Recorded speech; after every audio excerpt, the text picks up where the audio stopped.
It feels bad for me because once I stop, I'm shut down. I think I'm innately a very lazy person, and I have just built up this understanding of don't stop. Yeah. Slow down, but don't just stop, because it never works well for me. Hey guys, welcome back to Alicyn's Wonderland. Today's guest is author and actress Anjali Bhimani. We chat all about her brand new book, I Am Fun Size, as well as her roles in iconic video games like Overwatch and Apex Legends. Hope you enjoyed this week's episode, and thanks for checking it out. Anjali Bhimani, welcome to Alicyn's Wonderland. Thank you. It does feel like a little magical mystery room. I really like it in here. Oh, thank you. The lighting and this beautiful sign. It's very warm and cozy. Welcome. We are glad to have you here. Thanks for making time. You have been so busy lately. Yeah. I mean, it's of my own creation, meaning that, yes, sometimes it's because I'm working all the time, but sometimes it's because I've just, taken on a lot, and I don't sit still well. So I like to fill up my schedule pretty tight. And then, you get to a point like the end of the year where you're ready to recuperate and you're ready to renew. And so it's turning out to be kind of the perfect pace for me. Yeah. Because there have been just a few times this year where I've been like, okay, I need a minute. I just need a minute. Just give me like a day, and then I'll catch up. So, but yeah, it's been a great ride this year. That's for sure. You just released your book. I Am Fun Size. I did just release my book, and that's been a hell of a journey. Wow. I am so pleasantly surprised by the reception, which I'm stuttering, as you can tell. Like it blows my mind, some of the things that have happened with the book. And tell us some New York Times. Not New York Times. New York Times is the big kahuna. It was Wall Street Journal bestseller, USA Today, Barnes & Noble, and Amazon in like 9 categories. I know, it was nuts. It was very, very nuts. Which 9 categories, by the way? I was curious about that. Like, one was biographies, artists and entertainers. One was self-confidence, one was self-help. A lot of creative stuff. I don't know. I'd have to look it up on my phone. Wow, that's so fun. Yeah, it was really fun. Really, really fun. And, I never really thought that I would write a book because I never really thought I had anything specific to say. But when I started the I Am Fun Size series, and that had such a specific mission to achieve with people, which is just basically to say, look, I can't give you advice. I can give you my opinions. But what I can do is I can share my stories. And if my stories help you in any way, if they entertain you, if they make you think a little bit more, if they help you through a tough time, then great. And then I started to do that obviously with guests and whatnot, much like you're doing here. And they were little bite-sized, fun-sized, things. But there came a point in the series where I realized I think I needed to expand more on a lot of the issues that I had talked about during the series. And so in a fit of creative crazy pantsness, it's a technical term. Crazy pantsness. I wrote the first draft, I think, in 3 weeks last year. And then started a publishing company because I didn't like the situation with the publishing world. I definitely want to get back to that too. which is really just me being stubborn, and also wanting my friends not to go through. If other people that I know and trust and want to make sure their work gets out in the world, I don't want them to deal with the pitfalls that I might have had to deal with during it. Yeah. But the book is very much the same as the series, only we have the benefit of I can expand on it. And I think there's just something really special about holding a book. Like the feeling of a book. The illustrations are just freaking adorable. So cute.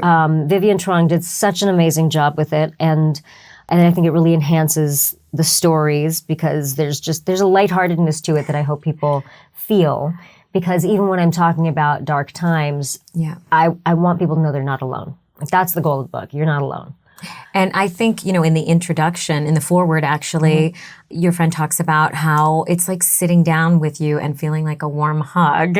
Which is, and then especially coming from her, from Marisha, that's really special to me because that's what I want it to feel like. That's the tone I specifically wrote it in. It's not like I wrote an essay or even wrote an autobiography. It's not about that. It's like I sat down with my niece or my nephew and said, let me tell you about the time this happened. Or, that sounds a lot like when I went through this. I don't know if this helps. Or this is what happened when I did that. Please save yourself. Don't do that. And so I am proud of it. I'm really proud of it, even without the bestseller stuff, which is, again, it's it's gravy. It's amazing, but I'm proud of the response. I feel good recommending it to people. I don't feel like it's because it's mine. I feel like it's because it's something I believe in. And the audiobook was obviously super fun to do because we're voice actors. So getting to do the Kickstarter the year before and funding as much as we did and getting to do the audiobook because of that, rather than, paying it all out of my own pocket, was really lovely. I can imagine. Yeah. And so it's been 5 years since you started I Am Fun Size. Yes. Did you ever suspect when you started the show that you would be writing a book? No. Certainly not about me or my stories or based on that. I've always loved writing. I've just done it for myself. Whenever it's been something where like, you should write a screenplay, I've been like, I should stick a fork in my eye.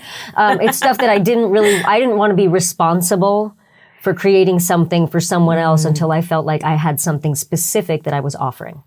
And, I'd sit down and write some fiction for myself, whatever, and I really enjoyed it, or I'd write small articles and things. But it really wasn't until last year that just a series of events just kept happening that said, now's the time. And here is the most likely I have several ideas. I have like 5 books in my head right now. And this one felt like it was the one that was A, easiest to accomplish, but B, felt like it was the most universal that I could put out there. Because my other books that I have in my head and like plotted out, are much more specific to a certain demographic or a certain niche. Also nonfiction or? Nonfiction, yeah. I haven't yet, there's only one fiction book that I have thought about writing. And it usually, like when I go back to it like once every 2 years, and I'll write just a little section here and a little section there because I just got inspired and I thought, oh yeah, that would fit in there. So it's not really something that I expect to finish. It's just something that's been a fun little thing to play with over the years. Now, because when you started I Am Fun Size, clearly your mission was right there in your opening video about how you wanted to connect with people, how you wanted to help with people. I feel like a lot of us artists really relate to that and are drawn to that. But how did you get from there, from this, this one impetus of an idea to this fully fleshed out book that's now affecting so many people's lives? How did I get there? What was the journey like? Stubbornness. I got there because I wanted a project that not only served the greater whole. I knew I wanted to do something for the greater whole, but I also wanted something, to be completely frank, that I had full control over. The creative process. Yes. I had full control over whether it got done or not. It was entirely on me. And as actors, you know that so little is in our control when we're doing auditions. Part of the reason I stay so busy is so there's no room for being disappointed for too long, because you've got other things going on. You can be disappointed, but you can't let that turn into rejection. You can't let that turn into depression, because there's stuff to do. It's on to the next. Yeah, it's on to the next thing. And it's on to the next offering. Just because these folks don't necessarily want what you're offering in their show, it doesn't mean that you can't affect other people and can't be doing things for other people in other formats. So for me, this was the easiest one, and the one that made the most sense, I should say. And so the 3 weeks that I wrote it, I woke up at 4 a.m. and I would write until about 8:30. And then I would go on with the rest of my day. Let's let that sink in for a second. That's incredible. Well, thank you. It's not something sprint. It's not something that I would probably choose to do on a regular basis, but I do love the morning. I think it's such a fantastic time for creation. And because of, my husband and my dog and the way our life is structured, especially back then, now my husband wakes up really early and it's really hard to get up earlier than him. But what I wanted to do was find a time where I still had that creative juice flowing and no input from the outside world had come in. I wasn't checking email. I wasn't checking texts. No one was calling me. I didn't have to walk the dog. I didn't have to have any conversation, any kind of input that wasn't me processing things. And that was really nurturing thing to do, I think. It was a really wonderful time for creating, but it also felt very nurturing because it felt like I had this specific time with myself where I could just sit with what was in there creatively. And I don't think we have a lot of space for that in our lives. A lot of people do it late night. By late night, I want bed. I like the cozy comfiness of my bed. Have you read The 5 a.m. Club by Robin Sharma? I've heard of it. Very much in line with that. And the thing is, look, it's not always possible. People have children. People have rehearsal schedules or whatever. That 3 weeks somehow it magically worked out. And a couple of days, I think I had to throw in some extra writing, like, during the day because I'd have like a 9 o'clock session or whatever. But sometimes it's not possible. Yeah. And I really don't believe in setting one ritual schedule for yourself and saying like things have to be this way. Forever and ever. Well, also we evolve. And it's very romantic to look back and be like, oh, it was so good for that time when I was doing this. But we don't get the same benefit out of the exact same schedule when we just continue it on and on and on and on and on. I love that. There's a lot less, without going into the neuroscience of it, because we can prove it scientifically, the law of diminishing returns essentially applies to it because the dopamine, the reward that you get from the struggle or from the journey starts to kind of level out. And you got to go to another source. You got to change things up a little bit in your life.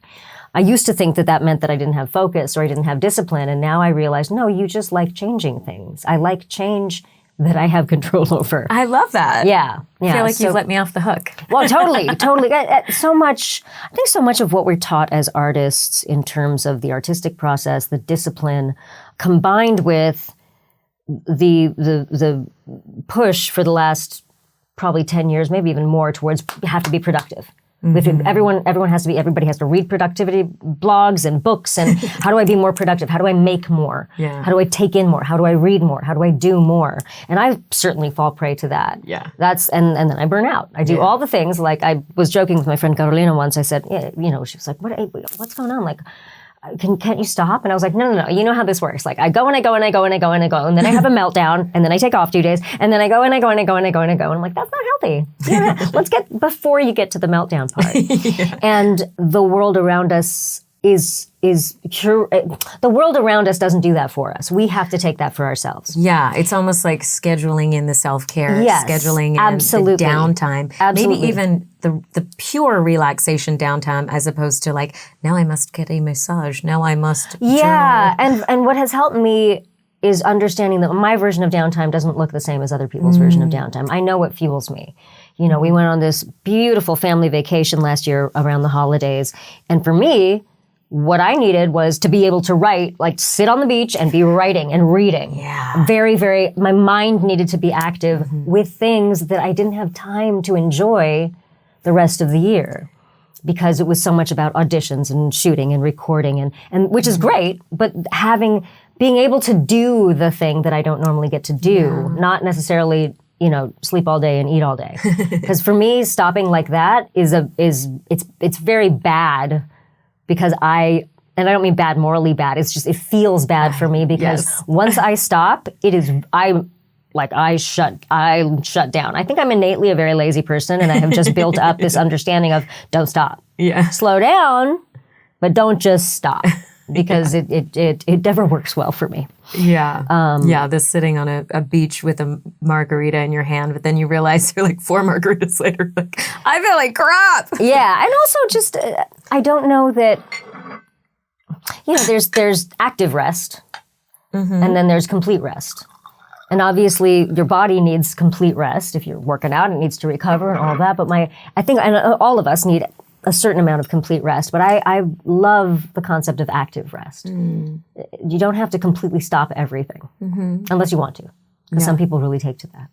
You are definitely somebody who moves forward at a pretty quick pace, and you call yourself a perfectionist from time to time. Yeah, which is not a good thing. And perfectionism, it's interesting, I remember talking with a coach early last year about this. He said perfectionism and procrastination are wonderful bedfellows because you will never get it done. You will keep pushing it and pushing it and pushing it because you want it to be perfect. Done is better than perfect. Good is better than perfect. You got to get it out. And again, same thing with how I Am Fun Size, the series started. Yeah. Same thing with the book. Just do it. Just make the thing happen. It shouldn't be perfect. You're not going to achieve perfect. It doesn't exist. And certainly not in the creative process. So just do the thing. So yeah, I try to balance between wanting to, like, having a certain bar for the quality of things and then thinking it has to be perfect. Did you struggle with that while writing the book? Not so much, because it was really just like, cool, I'm having a conversation, I'm going to write it down. And then when I started working with an editor and a developmental editor, Lauren Terrell, she's fantastic, and she really took to the book as well as enjoyed, editing it, but she understood it. She really got it. So the editing process wasn't like, oh God, I have to kill my babies. It was, oh cool, this tells the story clearer. This gets to the message more clearly. That was really fun, to make sure that things were really like making sense, so that the conversation that I was having with the reader was a smooth one. Did you have a very clear picture in your mind of who your reader was? Yeah. It was sort of 3 avatars, 2 real people and 1 avatar. My niece and my nephew, who are both, my nephew just graduated college, and my niece is still in college at Brown. And sort of this avatar of, well, I guess it was 2 more, but I often think about the same people who will hit me up on Twitter and who will hit me up on Facebook, that will DM me, which are usually 20 to 30-something gamers, or sometimes younger, but that are people who have all of this enthusiasm and all of this life. But sometimes all of that enthusiasm and all of this life, because I experienced it, also translates to a lot of pain, because you don't know how to deal with certain emotions. And so for me, the skill of not being afraid of my emotions, but using them as a barometer in terms of, okay, is this what I want in my life? Is this not what I want in my life? That's been a skill that has been like, I've been able to hone over time through the experiences that I've had and through the various mentors that I've had on the way. And so I wanted to give that to that person. And not necessarily a gamer. It could be like it could be a 40-something mom. It could be a 50-something, divorcee. It could be anything, but I specifically wanted to have that conversation with someone who was a little younger, but not less mature. My niece and my nephew can run circles around me in terms of their intelligence. They're brilliant and they're beautiful. And so when I'm sharing something with them, I fully know that you are my equal, if not further than me in certain areas. My experience just gives me a leg up on this. So let me share my experience with you, and you decide what you do with it. Those are the people that I kept in mind more often than not. And that is the exchange of wisdom that we are experiencing in our culture. And as more and more sort of gateways and doors come down, and people have more accessibility. The accessibility to other people's experience is really a huge thing. And it's one of the, there are pros and cons to the internet, whether you love social media or you don't love social media. The pros and cons, obviously, but just the access we have to experts in their field. Not just voice acting, which is obvious because so many people have started teaching online, or, Jen Hale created skills hubs, and we could all go there and do coaching. And, there's so many great resources out there, but also just experts in every field. Some extraordinary, what do they call it? Thought leaders or politicians or whatever, you can meet them on Clubhouse. You can actually have a conversation with them now, where we couldn't necessarily do it. So I do think the culture of asking for help is growing. The culture of knowing, I don't know this thing and it's okay that I ask about it, because I'm not going to know about it unless I ask about it. I do feel like in my generation, I feel like it was a little bit different. It was a little bit like, figure it out. And people were not as forthcoming. And not even people were not as forthcoming, but it was kind of like, you got to figure it out before you talk to this person. You're like, well, how am I supposed to talk to I need them to figure it out. Now I feel like, I can't remember where I was watching this documentary, and it was something about these kids and their educational process and the things that the teacher was assigning to them. And I was watching their collaborative process, and one of the things that they had a very easy time doing was being like, oh, I see that this person is the best in their field. Let's write them an email. Done. Right, yeah. Not, oh, should I, shouldn't I? It was from there to there, immediately done. Because you send 10, 20 of those. Yeah, you send it, and if someone saying no is just someone not responding. It's not like, you're a bad person, how dare you call me. And I wish that I had more of that mentality when I was younger. It's interesting to see it shift. Yeah, and it's exciting. And I feel like it gives me permission to be like, yes, of course, I am an adult, ostensibly, and I'm older than a lot of people who know more than I am, but there are things I don't know because I never learned them. And I can't learn them unless I ask the question. And there doesn't need to be shame around not knowing something. No, there really doesn't. Before, I think the dichotomy was that information was withheld from certain people, and now we have that information, this abundance of information. So it's almost a commodity to be able to trade and share. Totally. Knowledge. I mean, it's. I don't want to say commodity so much as it's just a fact of life. Like we have it now. Because we do have all the knowledge in the world at our fingertips on the internet, but maybe you're right. Maybe it is the commodity because it's this language of sharing. It's an exchange, I guess I should say. Yeah. It's a language of sharing. Something that's tradable, something that's of value. Of value, exactly. Thanks for checking out my interview with Anjali Bhimani. That's the end of part 1, but we have a second part that we're going to release next week, so be sure to stick around.